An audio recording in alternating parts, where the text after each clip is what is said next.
The Gift of the Magi by O. Henry. $1.87. That was all. And 60 cents of it was in pennies. Pennies saved 1 and 2 at a time by bulldozing the grocer and the vegetable man and the butcher until one's cheeks burned with the silent imputation of parsimony that such close dealing implied. 3 times Della counted it. $1.87. And the next day would be Christmas. There was clearly nothing to do but flop down on the shabby little couch and howl. So Della did it, which instigates the moral reflection that life is made up of sobs, sniffles, and smiles, with sniffles predominating. While the mistress of the home is gradually subsiding from the first stage to the second, take a look at the home. A furnished flat at $8 per week. It did not exactly beg her description, but it certainly had that word on the lookout for the mendicancy squad. In the vestibule below was a letterbox into which no letter would go, and an electric button from which no mortal finger could coax a ring. Also appertaining thereunto was a card bearing the name Mr. James Dillingham Young. The Dillingham had been flung to the breeze during a former period of prosperity, when its possessor was being paid $30 per week. Now, when the income was shrunk to $20, though, they were thinking seriously of contracting to a modest and unassuming D. But whenever Mr. James Dillingham Young came home and reached his flat above, he was called Jim, and greatly hugged by Mrs. James Dillingham Young, already introduced to you as Della, which is all very good. Della finished her cry and attended to her cheeks with a powder rag. She stood by the window and looked out dully at a gray cat walking a gray fence in a gray backyard. Tomorrow would be Christmas Day, and she had only $1.87 with which to buy Jim a present. She had been saving every penny she could for months, with this result. $20 a week doesn't go far. Expenses had been greater than she had calculated. They always are. Only $1.87 to buy a present for Jim. Her Jim. Many a happy hour she had spent planning for something nice for him. Something fine and rare and sterling. Something just a little bit near to being worthy of the honor of being owned by Jim. There was a pier glass between the windows of the room. Perhaps you have seen a pier glass in an $8 flat. A very thin and very agile person may, by observing his reflection in a rapid sequence of longitudinal strips, obtain a fairly accurate conception of his looks. Della, being slender, had mastered the art. Suddenly, she whirled from the window and stood before the glass. Her eyes were shining brilliantly, but her face had lost its color within 20 seconds. Rapidly, she pulled down her hair and let it fall to its full length. Now, there were 2 possessions of the James Dillingham Youngs in which they both took a mighty pride. One was Jim's gold watch, that had been his father's and his grandfather's. The other was Della's hair. Had the Queen of Sheba lived in the flat across the air shaft, Della would have let her hair hang out the window some day to dry, just to depreciate Her Majesty's jewels and gifts. Had Solomon been the janitor, with all his treasures piled up in the basement, Jim would have pulled out his watch every time he passed, just to see him pluck at his beard from envy. So now Della's beautiful hair fell about her rippling and shining like a cascade of brown waters. It reached below her knee and made itself almost a garment for her. And then she did it up again, nervously and quickly. Once she faltered for a minute and stood still while a tear or two splashed on the worn red carpet. On went her old brown jacket. On went her old brown hat. With a whirl of skirts, and with the brilliant sparkle still in her eyes, she fluttered out the door and down the stairs to the street. Where she stopped, the sign read, Madame Sofronie, hair goods of all kinds. One flight up Della ran, and collected herself panting. Madame, large, too white, chilly, hardly looked the sovereigne. "Will you buy my hair?" asked Della. "I buy hair," said Madame. "Take your hat off, and let's have a sight at the looks of it." Down rippled the brown cascade. $20, said Madame, lifting the mass with a practiced hand. "Give it to me quick," said Della. Oh, and the next 2 hours tripped by on rosy wings. Forget the hashed metaphor. She was ransacking the stores for Jim's present. She found it at last. It surely had been made for Jim and no one else. There was no other like it in any of the stores, and she had turned all of them inside out. It was a platinum fob chain, simple and chaste in design, properly proclaiming its value by substance alone, and not by meretricious ornamentation, as all good things should do. It was even worthy of the watch. As soon as she saw it, she knew that it must be Jim's. It was like him, quietness and value.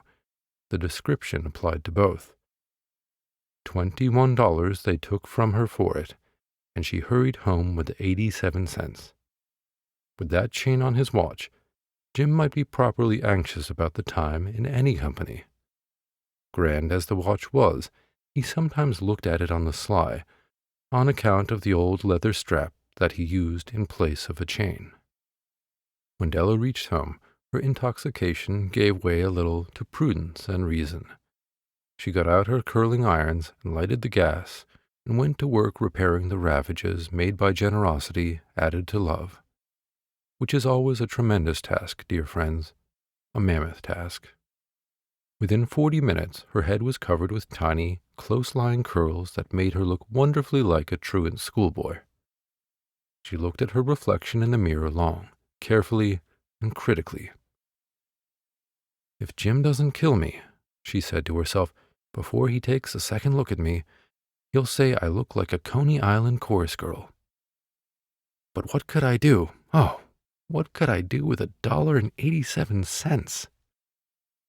At 7 o'clock, the coffee was made, and the frying pan was on the back of the stove, hot and ready to cook the chops.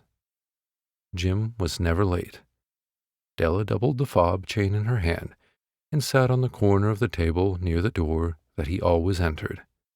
Then she heard his step on the stair away down on the first flight, and she turned white for just a moment. She had a habit of saying a little silent prayer about the simplest everyday things, and now she whispered, "Please, God, make him think I am still pretty." The door opened, and Jim stepped in and closed it. He looked thin and very serious. Poor fellow, he was only 22, and to be burdened with a family. He needed a new overcoat, and he was without gloves. Jim stopped inside the door, as immovable as a setter at the scent of a quail. His eyes were fixed upon Della, and there was an expression in them that she could not read, and it terrified her. It was not anger, nor surprise, nor disapproval, nor horror, nor any of the sentiments that she had been prepared for. He simply stared at her fixedly with that peculiar expression on his face. Della wriggled off the table and went for him. "Jim, darling," she cried, "don't look at me that way. I had my hair cut off and sold because I couldn't have lived through Christmas without giving you a present. It'll grow out again. You won't mind, will you? I just had to do it. My hair grows awfully fast. Say Merry Christmas, Jim, and let's be happy. You don't know what a beautiful, nice gift I've got for you." "You've cut off your hair?" asked Jim laboriously, as if he had not arrived at that patent fact yet, even after the hardest mental labor. "Cut it off and sold it," said Della. "Don't you like me just as well, anyhow? I'm me without my hair, ain't I?" Jim looked about the room curiously. "You say your hair is gone," he said, with an air almost of idiocy.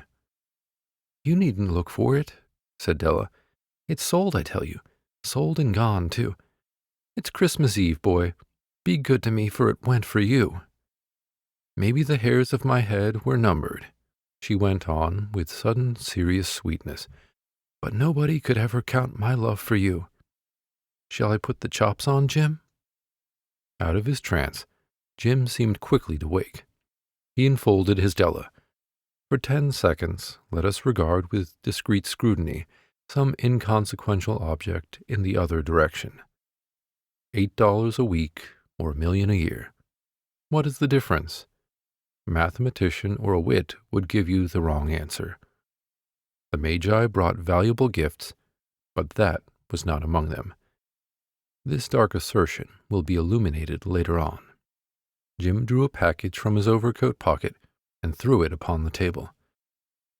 "Don't make any mistake, Dell," he said, "about me.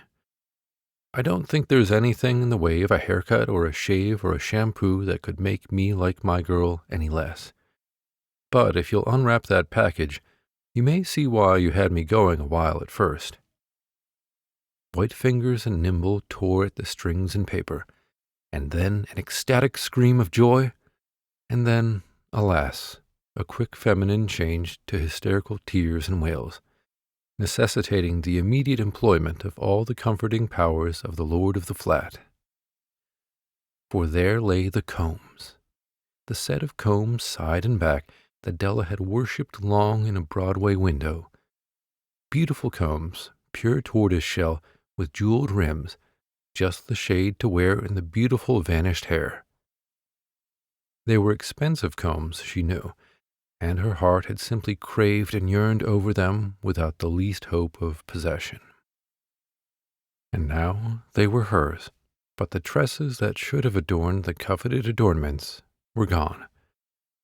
But she hugged them to her bosom, and at length she was able to look up with dim eyes and a smile and say, "My hair grows so fast, Jim." And then Della leaped up like a little singed cat and cried, "Oh, oh!" Jim had not yet seen his beautiful present. She held it out to him eagerly upon her open palm.